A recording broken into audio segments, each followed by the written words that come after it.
Hey guys, it's Karl. Super quick vid today on a comparison of one of the biggest ones, actually, I should say, of the year. This is the brand new Pixel 7 Pro, of course, from Google, and the iPhone 14 Pro Max. I was gonna say they come in at a similar price, but there's a $200 difference. So this one starts off at $899, of course, on the Pixel side, and $1099 over on the iPhone. That gives you the same storage size, and this was my complaint for these individual phones on their own. I think Pro models should at least come with 256. If you look at the standard Pixel 7 or the standard iPhone 13, those also start at 128 gigs. And since you can't expand the memory, you can only do cloud storage, you are stuck with what you have.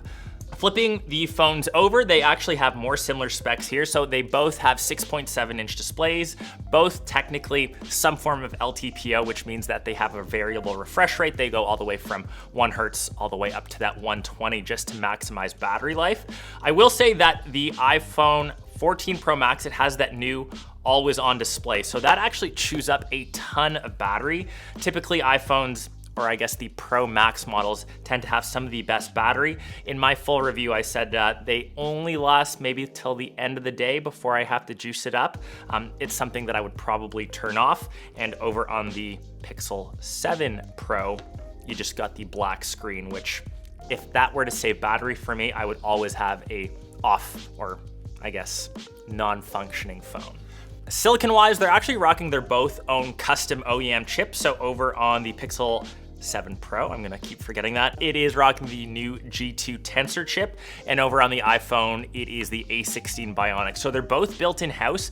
In terms of performance, they both feel as quick and as snappy as a flagship or any device that cost over $1,000 should.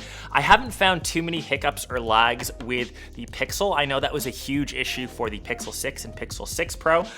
In the week that I've been testing it, is being consistently smoother, consistently less lags, less stutters, less random app crashing than their previous gen. So as long as Google can keep that up, even when they continue to update this phone, because it's stock Android, once again, the Pixel 6 was plagued with issues that it just could not keep up the pace a year down the road. So as long as Google can maintain this performance, stock Android 13 out of the box, I think they're heading in the right direction.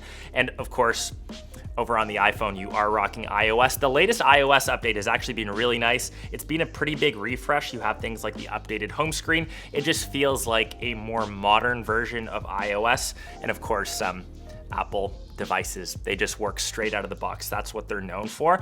And I would say the biggest difference between them is your operating system of choice. So this is where you get kind of funny when you get into the iPhone space. If you are stuck over on a MacBook, if you have an Apple Watch, if you have an iPad, you start getting trapped into what people call the Apple black hole. Once you get into that ecosystem, it's not as hard as escaping light from a black hole, but it becomes tough to leave because you get iMessage, you have AirDrop, you have all the things that work so well within the Apple ecosystem. If you're over on Android, and you're texting, say, someone from an iPhone with a green bubble, and that's kind of like the faux pas of tech. But if you're not sucked into that, if you're looking for an Android device, I think this is one of the best that you can currently get right now.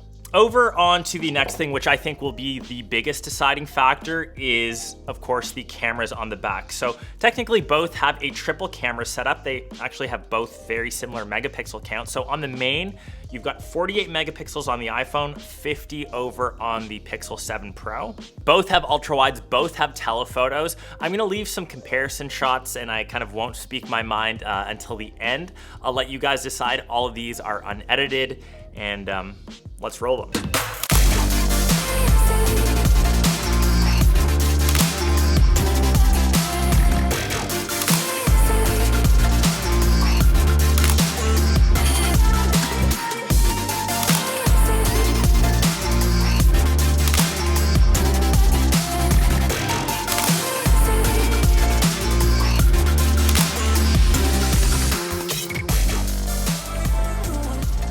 And in my opinion, I'd have to give the slight bump up in photos, specifically to the Pixel side. Google's computational photography is just phenomenal. I think they nailed dynamic range.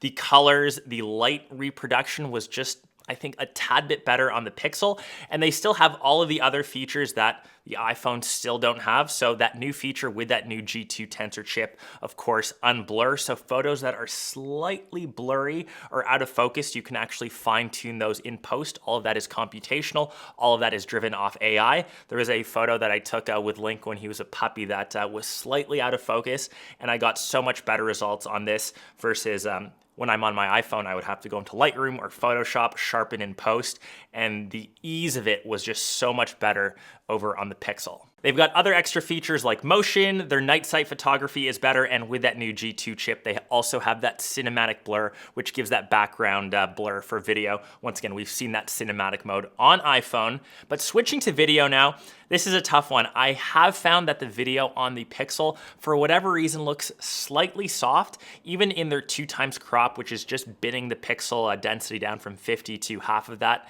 It just wasn't as sharp as the telephoto over on the iPhone. And even their new ultra-wide camera, which has this new autofocus feature, would sometimes hunt for autofocus. So just not as easy to use. Even the stabilization on the iPhone, we're not talking about their new Pro stabilization mode, just seemed better. And once again, if you are taking those images into social media, into anything that compresses them a lot, I still cannot get away from going over on iPhone. I know a lot of tech reviewers actually, even if they're team Android, even if they use Android devices, they still upload all of their social media stuff on an iPhone just because of that compression. That's just something that you always have to keep in mind. It's been getting better over on Android. It just still doesn't beat what iPhone has. And I think the next big thing in what people search for in a smartphone is battery life. Honestly, both being new-ish devices, you're still getting a day's solid usage if you're averaging anything over 6 to 7 hours of screen on time, maybe a day and a half depending on your usage, as long as you turn off that always on display on the iPhone. And for the rest of it, there's just these little nitpicky things that you kind of notice. For example, the glass, slightly curved on the Pixel 7 Pro versus flat on the iPhone. You kind of take your pick of which you prefer. I am a flat screen kind of guy, but I know people love how smooth and easy your thumb rolls off a curved piece of glass. The iPhones do have a matte finish, which hides fingerprints a tad bit better than the glossy finish on the back of the Pixels. Of course, colors may be a consideration. Purple is the flagship, whereas over in the Pixel, you have a few less choices, the white, the black, but that new hazel color, I think a lot of people are eyeing, even though most people will protect their devices. If you're interested, check out Dbrand's new skins. They have this new digital camo, and their new grip cases should keep your phones protected, whichever you end up deciding. So in all, it really comes down to personal preference. The size is pretty much identical of the devices. There really isn't too much to discern between them.